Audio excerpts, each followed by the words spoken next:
मान्छेले कुनै रणभूमि जितेर आउँछन् नि हजुर त्यो खालको देखेँ दृश्य मैले के जित्या यहाँ त एउटा पाँचवटा प्रधान भएको मान्छे लुकेर बसेको थियो बाहिर डराएर लुकेर हङकङ बसेको थियो 5-5 महिना त्यो व्यक्ति आउँदाखेरि स्वागत गर्दाखेरि यत्रो स्वागत के को लागि नम्बर 1 अब त्यो स्वागत गर्नेहरूलाई के भन्नु छैन त्यहाँ त कोही भरौटे छन् कोही पैसा दिएको छन् कोही त्यो छ त्यो अर्गनाइज गर्नेहरूमा मको बुद्धिमाथि मलाई चाहिँ प्रश्न उठ्यो त्यत्रो स्वागत के को लागि के जितेर आयो देउवाले राष्ट्रको लागि के काम गरेर आयो त्यस्तो यत्रो स्वागत पाउनु पर्ने इलेक्सन जिताए भए पनि मान्दछु म इलेक्सनमा भाग पनि लिएन भोट पनि खसालेन भनेदेखि लुकेर बस्या एउटा पाँचवटा प्रधान भएको मान्छे नेपालको यहाँको न्याय कानुनमाथि पनि विश्वास नगरेर त्यहाँ बसेको छ इन्टरपोलको चाहिँ नि नोटिस जारी भएको छ त्यो व्यक्ति यत्रो स्वागत गर्दाखेरि त देउवालाई के भन्दिनँ फर्केर आयो राम्रो भयो तर जसले अर्गनाइज गर्यो त्यो सबै समारोह म तिनको त बुद्धिमा त प्रश्न चिन्ह उठ्यो ठुलो प्रश्न चिन्ह भयो के को लागि गरे मैले तिमीहरूको विवेक कहाँ गयो बुद्धि विवेक कहाँ पुग्यो तिमीहरूको आई डोन्ट अन्डरस्ट्यान्ड दिस यो त म छक्कै भयो एनिवे आएँ अब त्यहाँ उनले भने के भनेदेखि पहिला सुरुमै चाहिँ नि जसरी बिपी आउनुभयो मृत्युदण्ड आउनुभयो मेलमिलापको लिएर आउनुभयो म त्यसै आएको धेरै फरक छ धेरै फरक छ बिपी बाबु मृत्युदण्ड लिएर आउँदाखेरि चाहिँ नि उहाँले कङ्ग्रेस एक ढिका थियो तर अरूहरूसँग राजासँग खास गरिकन मेलमिलाप गर्न आएको यहाँ त अरूसँग मेलमिलाप छैन त देउवाको त प्रचण्ड ओली सरकारले बनायो उनीहरू कुनै बेमिल त छैन सो यहाँ त मेन त कुरा थियो कि आफ्नै पार्टीको पनि समस्या थियो त त्यो बिपीको फर्किनु यिनको फर्किनु आकाश जमिन फरक छ बिपीलाई मृत्युदण्ड दिइसकेको थियो फर्केर सोझै एयरपोर्टबाट मृत्यु दिन जान सक्थ्यो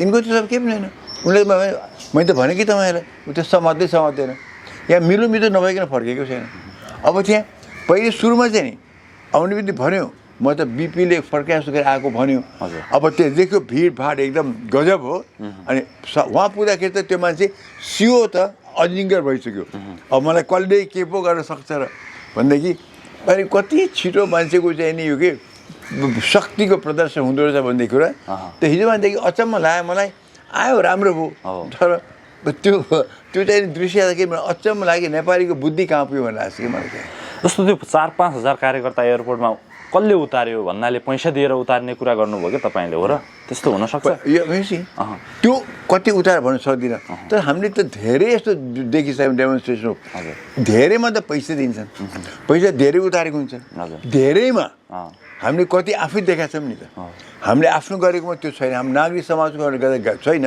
तर पोलिटिकल पार्टीको जहिले पनि गर्दाखेरि उता पैसा दियाउँछ खाना दियाउँछ लाउन दियाउँछन् जानेकै कुरा थियो त्यो हिजो पनि त्यो हुल चाहिँ नि नत्र कोही मान्छेको बुद्धि भ्रष्ट भएको छ र देउवालाई के जितेर आयो कि पुरुषार्थ के गरेर आयो राष्ट्रको लागि के गरेर आयो के भूमि जितेर आयो के लडाइँ जितेर आएको छ उसले त्यो नभए यो त्यो स्वागत गरेपछि मैले बुद्धि भ्रष्ट भाव र सबैको भाव होइन नि सो केही त होला आकर्षण भनेको त पैसै हुन्छ पद हुन्छ अलि मात्र तलको मान्छेलाई पद तल्लोको लागि पैसा तर त्यो समारोह अर्गनाइज गर्नेमाथि पो मेरो क्वेसन उठ्यो त के उनको बुद्धि र विवेक कहाँ पुगेको छ त्यो छक्क परेर अनि शशाङ्क कोइराला पनि त्यहाँ जानुभएको थियो शशाङ्क कोइरालाको त अहिले उसको हेऱ्यो भने त यस्तो चमेरो देखेँ मैले त्यो व्यक्ति अनि 20 वर्ष भयो देउवाले राज्य गरेको प्रचण्ड र ओलीसँग मिलेर कङ्ग्रेसले गर्यो आफ्नै बाबुले बनाएको पार्टीको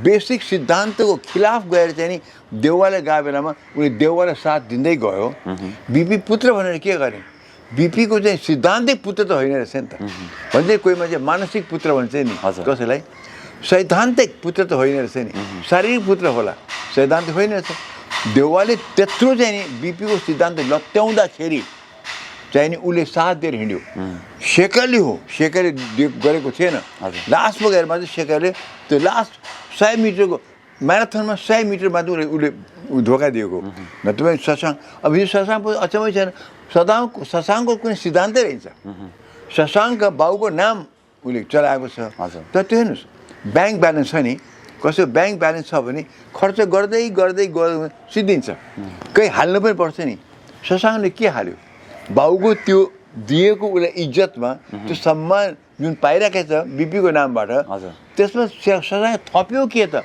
थपेन त्यसलाई खर्च गर्दै गर्दै गर्दै गयो अब त्यो खर्च सिद्धियो केही पनि बाँकी छैन उनी जे गरेको छ अहिले हिजो शशाङ्क ऊ गयो कि उनीलाई त्यसको अध्यक्ष बनाइदिएको थियो कि चेयरम्यान बनाएको थियो संयोजक बनाएको थियो क्यारे तर शशाङ्कको त अब चाहिँ नि शशाङ्कको त अब त्यो कुरा गरेर साध्य छैन तपाईँ बिपीको पुत्र हो त सैद्धान्तिक पुत्र चाहिँ होइन एउटा कुरा के गर्नुभयो भने राजा ज्ञानेन्द्रले त केही गर्न सकेन मलाई भन्ने कुरा गर्नुभयो क्या अरूले के गर्न सक्छ भन्नुभयो राजा ज्ञानेन्द्रले चाहिँ असक्षम भनेको निकालेको छ के गर्न सक्दैन भने त्योभन्दा ठुलो चाहिँ नि गर्न सक्ने कुरा के हो त असक्षम भनिकन प्रधानमन्त्रीलाई निकालिदिएकै छ अब ज्ञानेन्द्रले गर्न सक्दैन भन्ने अर्थ मैले बुझिनँ त्यो बेला ज्ञानेन्द्रले गोल ठोक्ने अरू त के गर्छ त्यत्रो बेइज्जत मान्छेको त इज्जतमा सँग ठुलो कुरा हुन्छ बरु मान्छे मार त्यो इज्जतमा थकाइदिनु हुँदैन गान्धीलाई मारे ओके बिपीलाई मृत्युदण्ड छ इज्जतमा धक्का छैन नि गान्धीलाई मारे इज्जत एब्राहम लिन्कनलाई मारे धक्का छैन भने मात्र धक्का हुँदैन नि द फ्याक्ट इज इज्जतमा भएपछि अनि के त्यो मान्छेको पोलिटिकल मान्छेको खास गरिकन त खत्तम भयो धार्मिक मान्छे पोलिटिकल मान्छेको देउवालाई असक्षम भनेर त्यस बेलाको राजाले राज पार्टीको व्यक्तिले र त्यसमा निकालिदिएछ भने त्योभन्दा ज्ञान गर्न सक्ने के थियो गर्न सक्ने त्यहाँ चाहिँ केही गर्न सकेन भने त देउवाको त्यो चाहिँ गजब कुरा लाग्यो उनको बुद्धि भ्रष्टै भएर छ भ्रष्ट भइसक्यो त भयो कुरै छैन अब देउवाले विदेशमा छँदाखेरि यहाँ कुराहरू हल्लाहरू के चल्न थाल्यो भने इन्टरपोलबाट त देउवालाई नेपाल झिकाउन थाल्यो सरकारले तर हिजो कहाँनिर चुक्यो सरकार किन पक्राउ गर्न सकेन एयरपोर्टबाट चुक्या होइन यो त जानी भएको छ के गरेर किन ब्याक भयो मैले त पहिले भनेको थिएँ आई थिङ्क तपाईँसँग इन्टरभ्यूमा भनेको पनि छु उसलाई समात्दैन सोझै कुरा छ पहिला कुरा त ऊ माथि पूर्जा चाहिँ नि काटिहाले चाहिँ छैन कि उनलाई चाहिँ नि बनिरहनुको पनि होला अब प्रचण्डलाई पनि त्यही दोष छ त उसले पनि त्यही छ अब यहाँ भएका त समातेन भनेदेखि भर्खर आउनुलाई किन समात्छ नम्बर तर त्योमा ठुलो कुरा अर्को छ कङ्ग्रेसमा अहिले फेरि देउवा बिस्तारै हाबी हुँदैछ ओके सुप्रिम कोर्टले त्यो आदेश दिएको छ त्यहाँ पनि चल्के भाषा छ भने त्यही पनि तर राष्ट्रिय स्वतन्त्र पार्टी अहिले फुट्ने अवस्थामा पुगिसकेको छ अब पार्टी फुट्ने बित्तिकै त हामी सबै नेपाली त हामी पोख्त छौँ फुट्ने बित्तिकै मिलिजुली सरकार मिलिजुली सरकारले के चाहिन्छ सङ्ख्या अब तपाईँको पार्टी फुट्ने बित्तिकै बालनलाई पनि सङ्ख्या चाहिन्छ रविलाई पनि सङ्ख्या चाहिन्छ त्यो सङ्ख्या चाहिन्छ सङ्ख्यामा त ओली पनि चाहियो प्रधान पनि चाहियो देउवा पनि चाहियो गगन पनि चाहियो सबै चाहियो उपेन्द्र यादव पनि चाहियो अब त्यो ज्ञानेन्द्र साई पनि चाहियो भनेपछि त्यो हिसाबले अहिले मैले भनेकै थिएँ जसरी मिलोमितोबाट ऊ चाइनासँग गएर चाहिँ हङकङमा लुकेर बस्यो देउवाले अहिले 5 महिना धेरै चेन्ज आयो 5 महिना अगाडिको स्थिति नेपालको राष्ट्रिय स्वतन्त्र पार्टीको र सरकारको र अहिलेको देशको राष्ट्रिय स्वतन्त्र पार्टी र बालन शाहको गभर्मेन्टको चाहिँ स्थिति धेरै फरक भयो 5 महिना अगाडि आइकोमा त्यो देउवा जाँदाखेरि 5 महिना अगाडि थियो अहिले 5 महिना यता आइसक्यो धेरै चेन्ज भएको छ त्यस प्रकारमा के भने उसको फेरि अहिले पार्टी फेरि उठेर आइरहेको छ अबदेखि देउवा भेरी इम्पोर्टेन्ट भयो अब कुन चाहिँ सरकारले अरेस्ट गर्छ चाहे कुन बेला चाहिने सक्छ देउवा त गर्दैन त्यसले ओलीलाई त अरेस्ट गरेन प्रचण्डलाई अरेस्ट गरेन सानो उसको पनि असिस्टेन्टलाई गराले उसको पनि चाहिँ सल्लाहकारलाई गराले उसको ओलीको भ्रष्टाचार्यलाई रे देउवाको चाहिँ कोही देउवा नै हो कि नाम भएकोलाई रे आरजुको पनि असिस्टेन्टको देउवा नै हो उनलाई गरेको रे त टाउकै छुँदैन किनभनेदेखि कुन बेला को चाहिन्छ आफूलाई भनेर मैले भनेको थिएँ यो पक्कै पनि अहिलेको सरकारी राजसभासँग मिलोमिलो नभइकन भएकै छैन पक्का पक्की छ त्यसले उसले समात्दैन त्यसो भए राजसभा फुट्यो भने बालेन पक्ष काङ्ग्रेससँग जोडिन सक्छ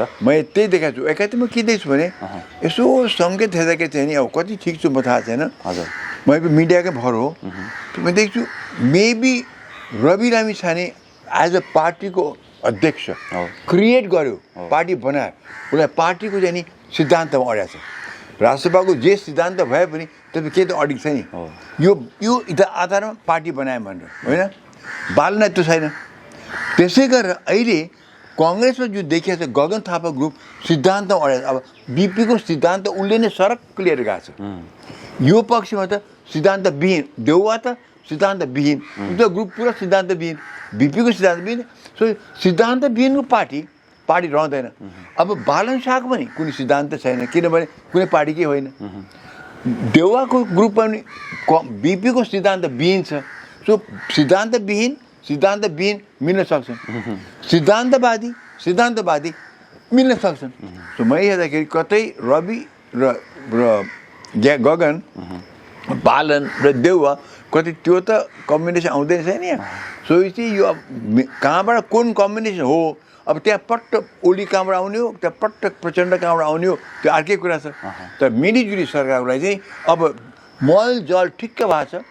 राष्ट्रिय स्वतन्त्र पार्टी फुट्न साथ कुन चाहिँ नि कसले धपक्क समात्छ, अहिले कसलाई चाहिँ नि मैले साथमा लिइराखेको छु, त्यो डिपेन्ड गर्छ। प्रचण्ड बालेनसँग जाने सम्भावना छ त्यसो भए? प्रचण्ड त कोसँग जाँदैन, देउवा पनि कोसँग जाँदैन। बिपीले भन्नुभएको थियो तिमी कम्युनिस्ट विश्वाससम्म नगरेर भनेको थियो। आज देउवा विश्वासमा त होइन, उग्र कम्युनिस्ट माओवादीसँग मिल्यो, गभर्मेन्टमा गयो। अलि मत्थर कम्युनिस्ट ओलीसँग पनि गयो। तर भनेपछि देउवाको त सिद्धान्त केही पनि छैन। प्रचण्ड देउवा ओली कुनसँग मिल्छन् कुन बेला भने यी चाहिँ नि जता पनि जान सक्ने चमेरा हुने यिनीहरू। पदको लागि लोभमा डुबेका छन्। यिनमा त पनि कुनै मुलुक हाँक्ने क्षमता पनि रहेछ। आन्दोलन गर्न सक्छन्, युद्ध पनि गर्न सक्छन्, मुलुक हाँक्ने क्षमता अर्कै हुन्छ। नेल्सन मण्डेलाको फरक छ, जेल पनि 27 वर्ष बस्यो, आएपछि सरकार पनि कसरी चलायो, 1 वर्षमा कसरी सरकार चलायो, एक टर्म गर्यो। अब साउथ अफ्रिका कहाँबाट कहाँ पुऱ्यायो। ली कुआन यू हेर्नुहोस् त, एक्लैले त्यत्रो सिङ्गापुर कहाँ थियो, कुन अवस्थामा थियो 1964 आज कहाँ पुऱ्यायो। गान्धी भन्नु, यिनीहरू कहाँबाट कहाँ पुऱ्यायो, त्यो अलग हुँदो रहेछ। यिनीमा त यी त वामपुर्की नेता भनेको छु मैले। सोचमा राष्ट्रिय उत्थानको सोचमा यी वामपुर्की नेता हुन्। बिपी, मनमोहन, मदन भण्डारी त्यो ग्रुपकै यी होइनन्, त्यो ग्रुपकै होइन यिनीहरू। यी त वामपुर्की नेता। उनमा चाहिँ नि भ्रष्टाचारमा उनीहरू ज्यादै वामपुर्की थिए ती नेताहरू। तर देशको लागि, राष्ट्रको लागि, डेमोक्रेसी उनीहरू ठुलो जाइग्यान्टिक थिए।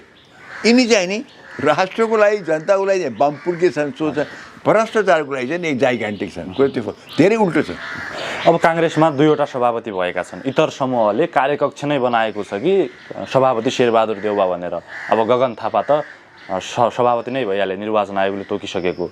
अब देउवा र गगन थापा मिल्ने सम्भावना देख्नुहुन्छ तपाईँ?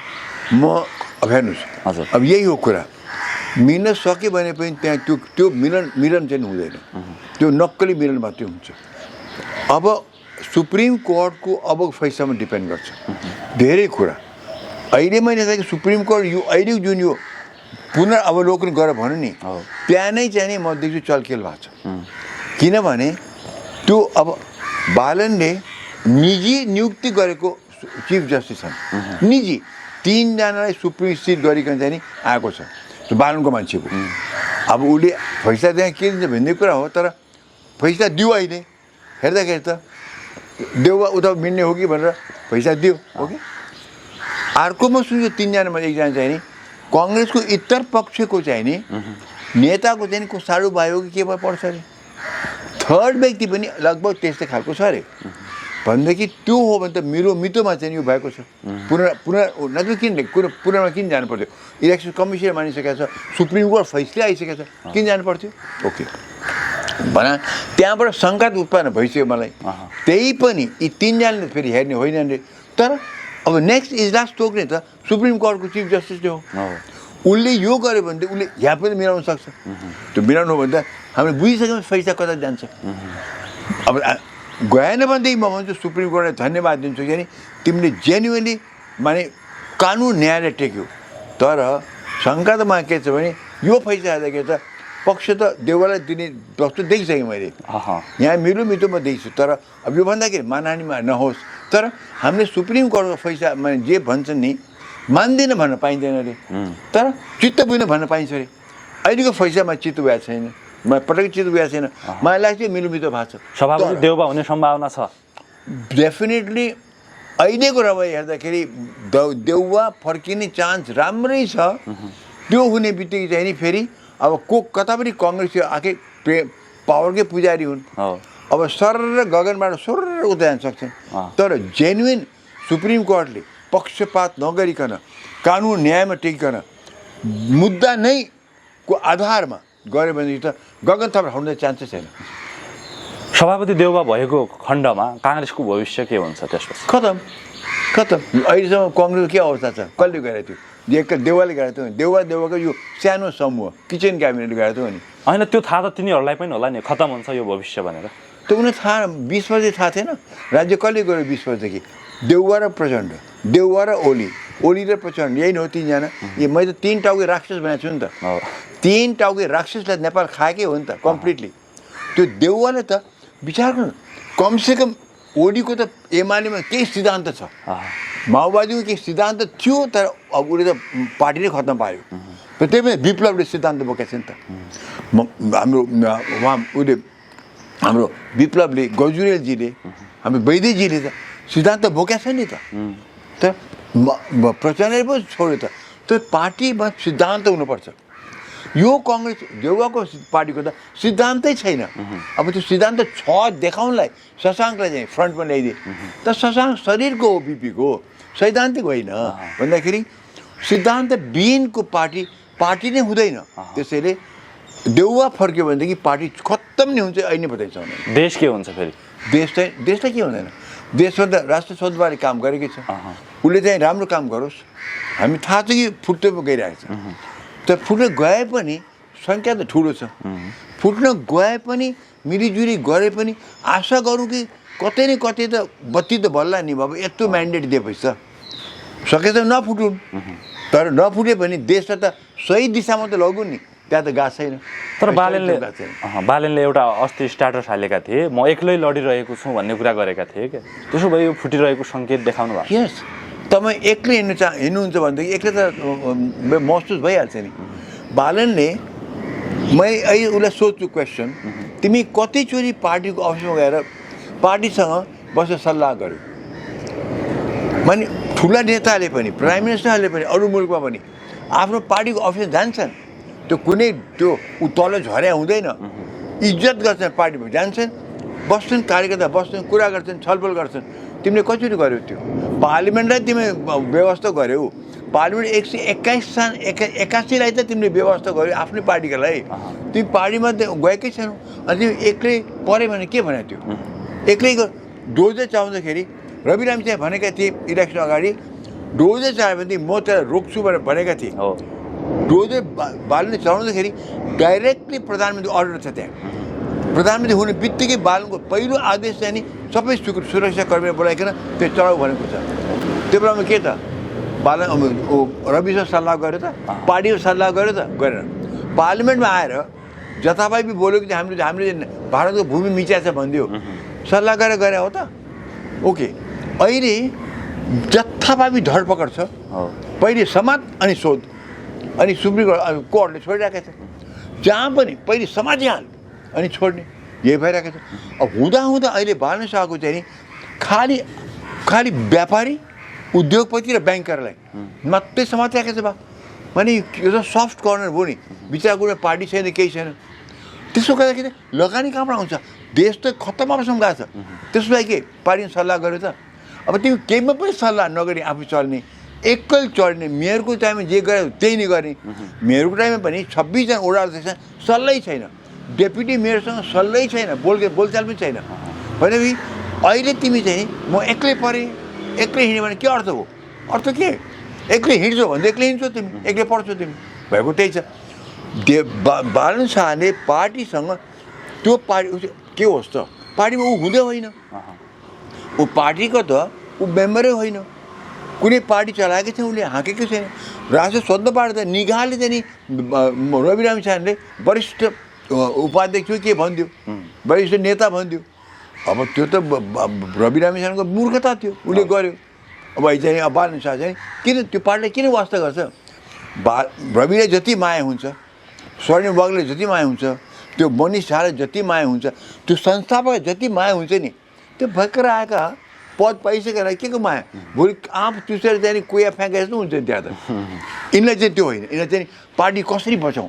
देखो रवि अहिले हिन्दू मुस्लिम दङ्गा भयो रवि जहाँ त्यहीँ दौडिया छ हो जहाँ त्यहीँ दौड्यो बालन कहाँ दौड्यो ऊ मधेसी मुलको हो कमसेकम एकचोटि मधेसमा गएर अनुहार त देखाइदिए हुन्थ्यो नि त्यहाँ प्रधानमन्त्री आयो भने चाहिँ फरक हुन्थ्यो नि अलिकति त्यहाँदेखि अनि एक्लै हिँड्न खोजेपछि आफ्नो चाहिँ एक रकम चाहिँ पेलेर जाने भएपछि अनि तिम्रो साथमा हुँदैन कोही पनि अनि म एक्लै परेँ भनेर के अर्थ भयो मेयरको टाइममा तिमी त्यही गर्यौ त्यही रवैया तिमी यहाँ गरिरहेछौ अनि त्यो कम्प्लेन गर्ने कामै छैन तिमीले आफ्नै चलाएको बाटोमा हिँडिरहेछौ अब तिमी एक्लै भयो त भयो के गर्ने त्यो रविको आदेशमा हिँडिरहेको छैन त्यसो भए बालन शाह रविको आदेश नभनौँ पार्टीको पोलिसी प्रिन्सिपल प्लानिङ केही त होला नि राष्ट्रिय स्वतन्त्र पार्टी 21 सिट ल्याउँदाखेरि त केही थियो भने 182 दिँदाखेरि केही नहोला त केही त होला नि हाम्रो प्लान यो छ पोलिसी यो छ भनेर त्यो त्यसमा कमसेकम सरकारले त्यो बाटो हिँडेर देखिन पर्यो नि त्यहाँ कुन चाहिँ नि पोलिसीमा चाहिँ नि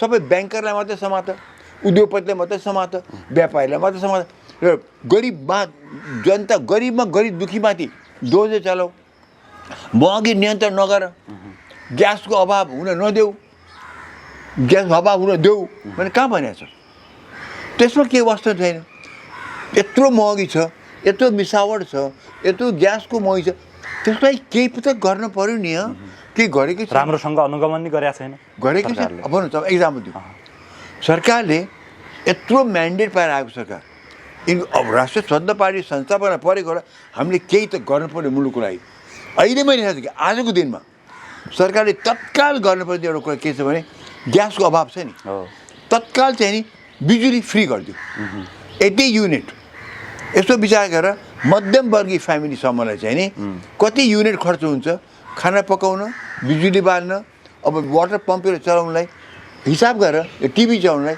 कति पैसा लाग्छ साधारण जिन्दगीको लागि मध्यमवर्गीयसम्म गरिब मात्रै होइन सबै कति लाग्ला त्यति युनिट फ्री गरिदियो यहाँ त त्यति गर्नु त्यो गर्नु कहाँ झन् भ्याट उल्टो लगाइदिएछ पनि यस्तो पनि कहीँ हुन्छ कहीँ यो खोइ त जनतामाथिको मर्म खोइ गरिबमाथि झनै के पनि छैन उसले त बिचुली पारिराखेको छ भनेदेखि त्यस्तो कि राष्ट्रिय स्वतन्त्र पार्टी आज फेरि बालन शाहले रविले भने नमाने होइन पार्टीको निर्देशनमा चलेकै छैन पार्टीको प्लान अनुसार चलेकै छैन किन चलोस् त ऊ पार्टीकै होइन नि त पार्टीको सदस्यता पनि छैन भन्ने कुरा छ छैन ऊ पार्टीकै होइन उसलाई त रवि लामिछाने के बुद्धि पुगेर हो सोझे वरिष्ठ बताइदियो अनि प्रधानमन्त्री दिइदियो अब यो त डेमोक्रेसीको खिलाफमा थियो नि त यो त जङ्गबहादुर शैली हो युद्ध सम्झेर ल तँलाई वीरता दिएँ अहिले पछुताए होला रवि लामिछाने अब त तर्स्यो होला उसको अहिले अवस्था खराब छ रवि लामिछानेको त अहिले त कुन बेला जेल बाल्ने जेल ठोक्छ भन्ने परिरहेको छ अलिकति चुइक्क बोलोस् त जेल ठोक्छ त्यो रविदेखि बोल्न सक्दैन नि फुटबल आए पनि फर्काउँछु भन्ने कारण के त तर्स्या छ के गर्ने उसले पार्टी डुब्दैछ त्यत्रो क्रिएट गरेको पार्टी डुब्दैछ प्रयास उसैको हो डुब्दैछ तर आफ्नो अवस्था कस्तो भने चुइक्क बोल्नु र बाल्न साह्रै जेल ठोकिन्छ अब गर्ने के त अब अहिले जनस्था.com का पत्रकार किशोर श्रेष्ठ पक्राउ पर्नु भएको छ यो विषयलाई कसरी हेर्नुभएको बापरे बाप यो त सोझै प्रहार हेर्नु कस्तो छ उद्योगपतिमाथि प्रहार ब्याङ्करले त कोल्याप्स गर्न दिनुहुन्छ अब पत्रिकामाथि प्रहार राष्ट्रपतिमाथि गलत शब्द बोल्नु हुँदैन त्यसो भए अब त कहाँ राष्ट्र होइन त्यसमा गाडी गरेर उसलाई बालनमाथि गर्न पाइन्न बालन र उसलाई चाहिँ त्यो 2-3 जना समूहलाई गर्न पाइन्न राजु पाण्डेले गर्न पाइन्न बालनलाई गर्न पाइन्न तिनलाई गर्न पाइन्न बा किनभनेदेखि अस्तिदेखि पनि एउटा सचिवले बालनलाई स्ट्याटस के लेखेर पठाएको थियो नि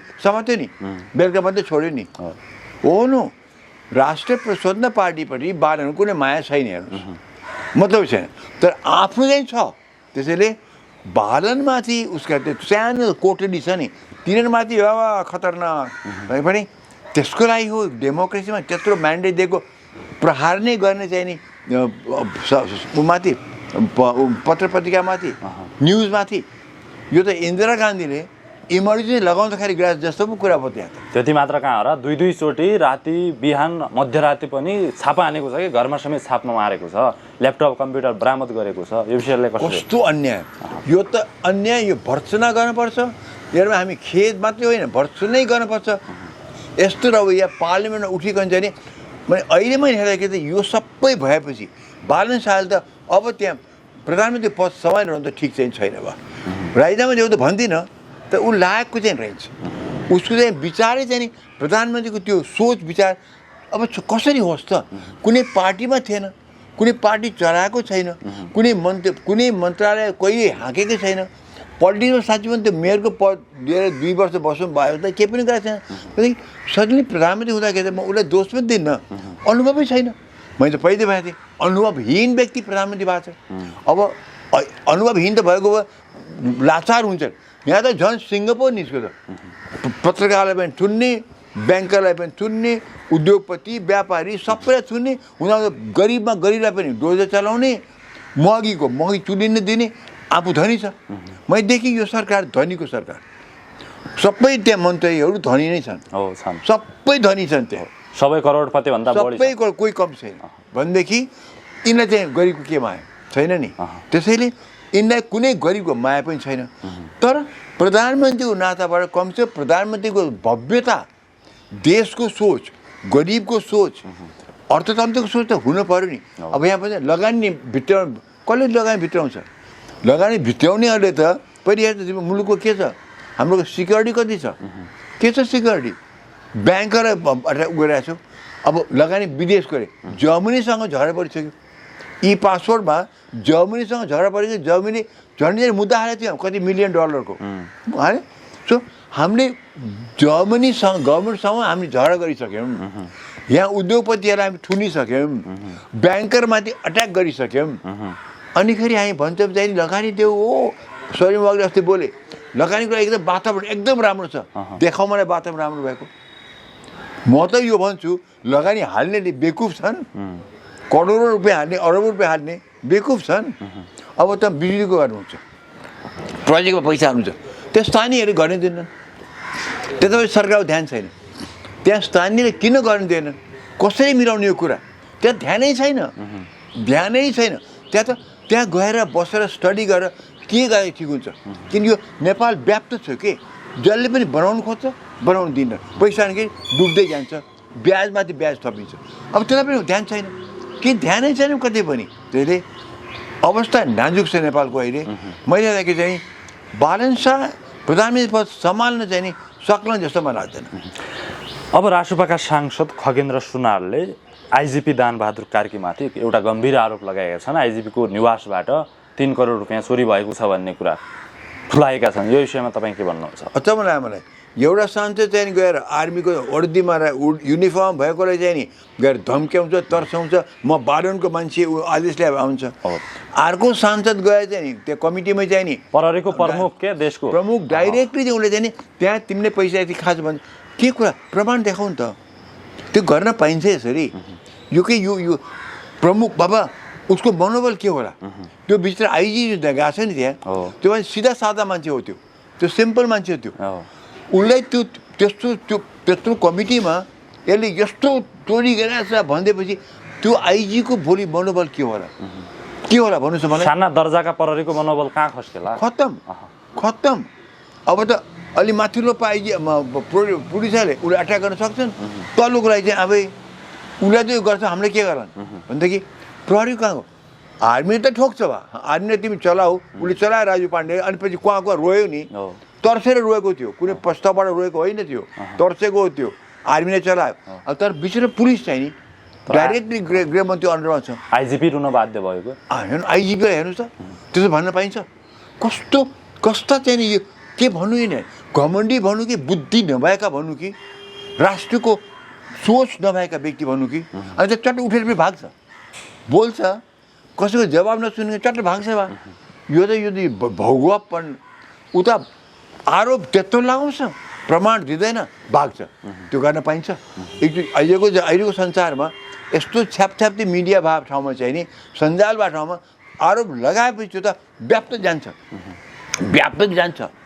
अनि त्यो त्यसलाई हटाउनु असाध्यै गाह्रो हुन्छ अब सबैतिर गएको छ कि आइजिपी नेपालको चाहिँ नि एकदम चाहिँ भ्रष्ट 3 करोडको घरबाट निस्किएको छ भन्नुहोस् मलाई यो गर्ने कुरा हो यो राष्ट्रको हितको लागि यो गर्ने कुरा थियो तर प्रश्न कहाँनिर उठ्या छ भने आइजिपीले यदि 3 करोड नभएको भए नलुकाएको भए ठाउँको ठाउँ कारवाही गर्नु पर्थ्यो नि खगेन्द्र सुनारलाई बिना प्रमाण आरोप लगाउन पाइन्छ किन गरेन एक्सन किन लिएन आइजिपी होइन आइजिपी कसरी त्यो त पार्लिमेन्ट कमिटीमा लिनु मिल्दैन एक्सन कसरी दिने पार्लिमेन्ट हेर्नुहोस् पार्लिमेन्ट बोलेको कुरामा पुलिसले केही पनि गर्न मिल्दैन पार्लिमेन्ट तपाईँले जे पनि बोल्नुहुन्छ पार्लिमेन्टले मात्रै त्यसलाई चाहिँ गर्न सक्छ या सुप्रिम कोर्टमा जानुपर्छ कुनै पनि प्रहरीले कसैले पनि पार्लिमेन्टमा बोल्दाखेरि त्यो कुरामा सेन्सर गर्नै पाइँदैन न त पनि अहिले बालनसा हामी निकालिसक्थ्यौँ आज जुन कि हाम्रो भूमि नै भारतलाई हाम्रो मिचिया छ भनेपछि त तत्काल चाहिँ नि अहिले हामी जनताले मेरो तिमी निक्ल भन्न पाइन्थ्यो नि त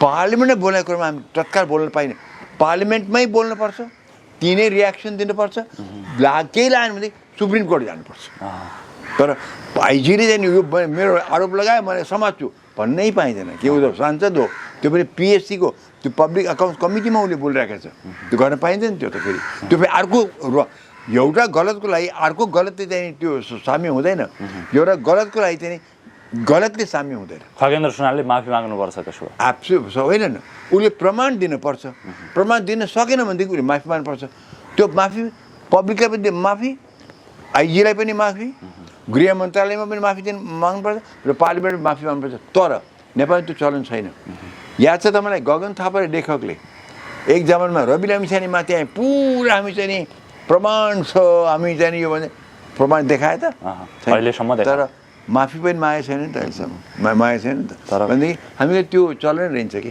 खगेन्द्रले पनि माग्दैन अनि हाम्रो संस्कारै त्यो छैन संस्कारै त्यो छैन बालेनले पनि माफी मागेन त्यत्रो शब्द बालेनले त त्यत्रो बोल्यो नेपालमाथि घातै गर्यो त्यसले गर्दा सुस्तामा त्यो इन्डियनको मनोबल बढेको छ नि बालनको त्यो त्यति प्रक्रियाबाट हो जे बोल्यो नि त्यस्तो बोल्ने व्यक्ति आज भन्दैन कि मैले गल्ती गरेँ ओली त्यत्रो रेन्जमा मान्छे मर्दाखेरि एक शब्द दुःख प्रकट गर्दैन गल्ती भयो मेरो भन्दैन क्षमा याचना गर्दैन बालन शाह त्यत्रो राष्ट्रमाथि घात गरेको छ उसले किनभनेदेखि उसले त हामीले भारत भूमि मिच्या भनेमा त हामीले भारतलाई के बुझाउनु पर्ने भयो हामीले भूमि आफ्नो काटेर बुझाउनु पर्ने भयो कि नेपाल त भूमि मिचेकै छैन मिच्या छ भने प्रमाण दियो कुन भूमि मिच्या छ त्यो पनि बालन शाह दिएको छैन भनेदेखि मेरो भूमि महाकालीमा त एक ग्रुप अफ नेताहरूले चाहिँ नि बेची नै हाले हाम्रो नेपालको भूमि कति किलोमिटर त भारतले लिइसक्यो त्यो हामीले बेच्यौँ उसलाई भनौँ न उसले आफै आएको होइन तर यहाँ त कुन भूमि फेरि हामीले चाहिँ भारतको कब्जा गरेर पनि फर्काउनु त पऱ्यो नि प्रधानमन्त्रीले बोलेको छ नि पार्लिमेन्ट बोलेको छ नि फर्काउनु त पऱ्यो भने अब फेरि हामी कति अनि हामी अङ्ग हाम्रो एउटा ग्रुप आउँछ महाकाली बेच्छ अर्को आउँछ भूमि बेच्छ फर्काउँछ अर्को आउँछ नेपाल त टुक्रिँदै जानु भयो हामी अखण्ड नेपाल अखण्ड नेपाल भने त हामी मरिरहेकै छ त्यो महाकाली हामीबाट हामी भूमि बेच्दाखेरि एमाले कङ्ग्रेसको मिलुमितो भएको छ अहिले बालन शाह एकलबाट भइरहेको छ भनेदेखि नेपालले के खण्डन त्यो हिसाबले त राजाहरूले कति खण्डन गर्ने बरु जङ्गबहादुरले त गएको भूमिमा फर्काएको हो नि त होइन ओल्डले चुच्चे नक्सा त हाल्यो तर के गरेर खालि हालिदियो मात्रै झिक्न सकेन तर यिनीहरू सबै मिलेर चाहिँ महाकाली सन्धि गरे हो नि त महाकाली सन्धि गएको त एमाले पनि कङ्ग्रेस पनि मिलुमितोमा छ त्यहाँ त अब हामी अन्तिममा छौँ अन्तिममा हिजो मात्रै भक्तपुरको बोडे स्थित होल्डिङ सेन्टरमा एकजनाले आत्महत्या गरेका छन् सुकुम्बासीलाई अहिलेसम्म पनि समस्या समाधान गर्न सकेको छैन यो सरकारले किन आत्महत्या गरिरहेका छन् हेर्नुहोस् 5 जनाले किन आत्महत्या गरे त्यो पनि विश्लेषण केही भएको छैन आत्मदाह नै गरे एउटाले त पार्लिमेन्टको अगाडि पनि गरेको थियो यो सुकुम्बासीले आत्महत्या गर्यो उता 2टा बुढाबुढीहरू डोकोमा लगेको छ बुढीलाई बुढा छन् उनी महाकालीमा के सुनकोशीमा हामफारी यसो कसरी वास्ता गरेछ कुनै सरकार कुनै प्रधानमन्त्रीले गएर यो के भयो यो किन यस्तो भयो भनेर त्यो प्रधानमन्त्रीले हेलिकप्टर छ उसले तत्काल गएर त्यो बुढाबुढी जो मरे उनको गएर चाहिँ के भयो भने बुझ्नुपर्छ तपाईँ नेपाल राष्ट्रमा चाहिँ प्रेम छ भने त्यो बुढाबुढी नेपाली हुन् त्यो सोध्नु पर्छ 5 जनाले आत्मदाह गरे त्यो सोध्नुपर्छ अब यसले मरेको छ त्यसो कमसेकम गृहमन्त्री त्यहाँ पुगेर चाहिँ नि के भएको छानबिन त गराउँछन् त छानबिन गरेर के भयो मान्छे मरिसक्यो नि त त्यो तिमीहरूले यति बिचल्ली पार्यो सुकुमा यति बिचल्ली गर्यो तिनको तिमीले बसोबासै उठीपास गरिदेऊ उठीपास नै गरिदेऊ बुढाबुढी थिए घर अब सबै गयो भनेदेखि त्यति बिचल्ली पार्यो होल्डिङ सेन्टरमा मलाई थाहा छ कोही खाना दिएको छैन कोही पैसा दिएको छैन कोही चाहिँ भने त्यहाँ त रवैया चलेको छ, चुप लाग्नुहोस् तपाईँ, कहाँ झिक्दिनुहोस् न मलाई, त्यो चलिरहेको छ। त्यसैले यो खालको चाहिँ नि जुन राज्य चलाएको छ नि, सुकुमासु आत्महत्या पनि त्यसैको सिलसिलामा हो। यो अहिलेको चाहिँ नि पेरेर हिँड्ने रवैयामा त्यो भएको हो। तुरुन्त छानबिन हुनुपर्छ। छानबिन अनि के गर्छ नि, शहीद घोषणा गरिन्छ। अब जसलाई पनि शहीद घोषणा गर्न मिल्दैन नि, तर अनि पैसा बाँड्छ, ढुकुरीबाट पैसा दिन्छ, त्यो त होइन नि। किन भइरहेको छ यो भने अहिले यति महिना 1 महिनाभित्रमा त कतिजना आत्महत्या गरिसके, हामीले देखिसक्यो आत्महत्या भएको। प्रयास गरेको त कति छ कति छ अहिले 1 महिना बिता छैन, 5 जना यहाँ भइसक्यो, 3 जना यहाँ भइसक्यो, 2 जना पहिले गरिसक्यो, अहिले यो भइसक्यो, उता बुढाबुढीको भइसक्यो, हामीले देखिसक्यौँ। र यो सरकार आएपछि त आत्महत्याको त लहरै चलेको छ। न्याय पाउनका लागि अब आत्महत्या गर्नुपर्छ। हेर्नुहोस् अब त्यही देखियो नि भनेदेखि यो चाहिँ नि निको चारा त होइन बा। यो देशमाथि कुनै पनि संवेदनशीलता गरिबमाथि खास गरेर त्यो पटक्कै धनी सरकार धनी मन्त्रीहरू भएपछि नि त्यो चाहिँ नि हामीले आशा पनि गर्नु हुँदो रहेछ कि तल्लो स्तरका व्यक्तिलाई, गरिब नै व्यक्तिलाई केही गर्न आशा गर्नु पर्दैन। त हुँदा धनीलाई पनि अट्याक गर्न थाले। यो त उयो सुनको फुल पार्ने कुखुरालाई ल कुखुरा काट, सुनको फुल जति हुन्छ निकाल भनेर गरे जस्तो भइरहेछ। त्यो पनि यहाँ सिकेको छैन कि सुनको फुल पार्ने कुखुरालाई उद्योगपति, ब्याङ्कर, यिनीलाई तिमी गौ हेर, छानबिन गर, गल्ती यो छ भनेर सुझाव गर, चान्स देऊ। उनीहरूले चाहिँ तरकार चाहिँ समातेर हत्कै नआउने काम नगर, त्यो पनि सबै भाग्छन्, पैसा पनि भाग्छ। त्यो गर्नु सक्छ, उनीलाई फुल पार्ने चान्स देऊ न, सुनको फुल पार्ने चान्स देऊ। गल्ती गऱ्यो होला त त्यो चाहिँ नि उसलाई नै काटेपछि त ऊ मात्रै होइन, अरू सुन पार्ने कुखुरा पनि भाग्छन्। त्यो भएर चाहिँ यो सरकारले त्यो कुरामा ध्यान दिनुपर्छ। ध्यान दिनुपर्छ होइन, दिन पर्थ्यो। त्यो के खान आयो सरकार 141 सिट लिएर दिनु पर्दैन, सोच्न पर्दैन। माने मान्छे आत्महत्या गरिरहेछन्, यिनीहरू चाहिँ उद्योगपतिहरू भागिरहेका छन्, पैसा पलायन भएको छ, भएको पैसा कसले ऋण नै दिएको छैन, के उद्योग चलाउनु किन दिन्छन्, सिक्योरिटी छैन। अब यस्तो भन्छ विदेशले लगानी ल्याऊ भन्छ, कोही आउँछ, कोही आउँदैन नि। अनि खेरि आउँछ लोन दिएर आउँछन्, अनि हामी टाउकोमा फेरि ऋण। त्यही हो अहिलेको रवैया। हवस्, यहाँको अमूल्य समय र संवादको लागि धेरै धन्यवाद छ। Thank you.